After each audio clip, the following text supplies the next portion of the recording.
Kenya is part of Africa. So what Kenya is going to get is equivalent to what the rest of Africa is going to get. If you improve matters in Africa, Kenya becomes a beneficiary.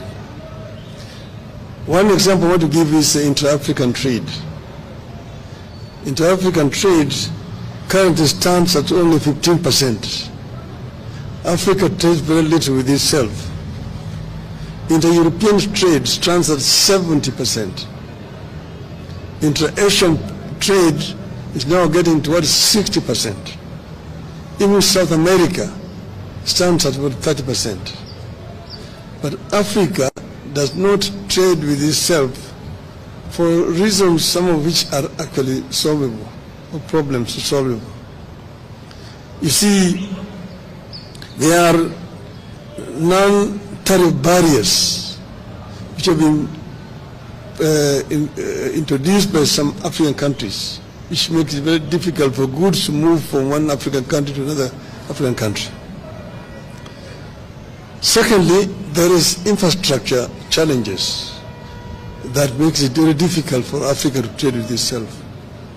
You know, Africa Continental Free Trade Area Agreement is now 2 years old, but still very little progress has been made, mainly because of these two major barriers. As the High Representative on infrastructure, I realized the challenges. Like you've been talking about intra-African highways, the Cape to Cairo, the Dakar to Djibouti, Dakar, Lagos, Lagos, Mombasa, and so on and so forth. We've been talking about the continental high-speed railway network, one Beira to Walvis Bay, one the old Benguela line, Lobito to Lubumbashi. The other one is the high-speed railway along the coast from Lagos to Cairo. The other one is our LAPSET, the Lamu Port, South Sudan, Ethiopia Transport Corridor, which as a representative of the AU on infrastructure, we actually extended from Juba through Bangui in Central African Republic to the Port of Cameroon to create a land bridge that links the Atlantic Ocean to the Indian Ocean and opening up the interior of the continent, which are landlocked, for trade. See, for example, Kenya grows tea. How does Kenya export its tea to Central African Republic? Between Kenya and Central African Republic, there's only South Sudan. South Sudan is the only country between Kenya and Central African Republic. But how do you take the tea there? There's no infrastructure. You have to find a ship that will go around the Cape, along the western coast, to the Cameroonian port of Douala, and then by road to Bangui. The French are there ahead of you. That's why they drink in Bangui Kenyan tea, christened as English breakfast tea. But with an upset, we can be able to take our goods there.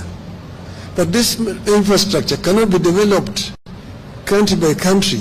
You need to have a mechanism at the center that is coordinating funding for the infrastructure. If you want to do the LAPSET, Kenya can only do its part up to the border with South Sudan.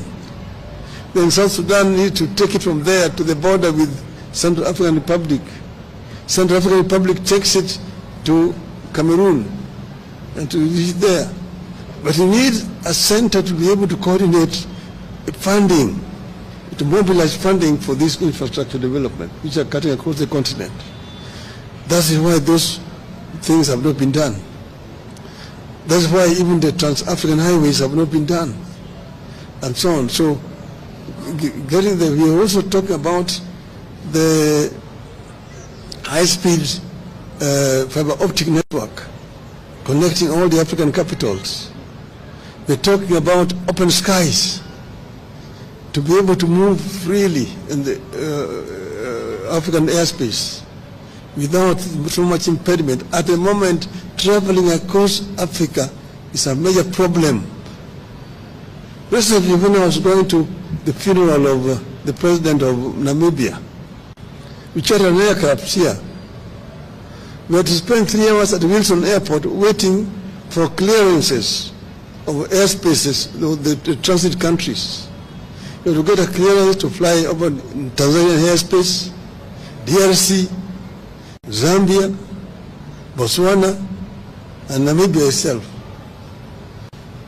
And it's expensive. The other day, I was in Salam, going to Niamey, Niger. There, you had spent 10 hours waiting. You need a clearance over Uganda, over DRC, over Central African Republic, over Cameroon, Nigeria, and Niger. And that is what is making the air transport in the continent so expensive. It is easier to move goods by air. You need to put the facilities across the continent. And then have also an African continental air traffic control. In Europe, you only need one permit and you can fly all over the countries of Europe. Here you need to get permission from Nairobi, Dar es Salaam, Kinshasa, Lusaka, going down those sides. So all these are what is making inter-African trade difficult. I've told you about the issues of visas. It's another problem, and so on and so forth. We've been talking about making the Nile River navigable, so that you can be able to move from the Mediterranean Sea to Lake Victoria. Ships can move from Europe and don't have to go around the Horn to come to our coastal side. You can go right on the Nile to Lake Victoria and land there in Jinja, in Kampala, in Kisumu, and in Mwanza. Those are some of the projects that could be done. And if we open up those way, Kenya will be a major beneficiary, and Africa generally. So we have ideas which we think, if implemented, will improve the inter-African trade.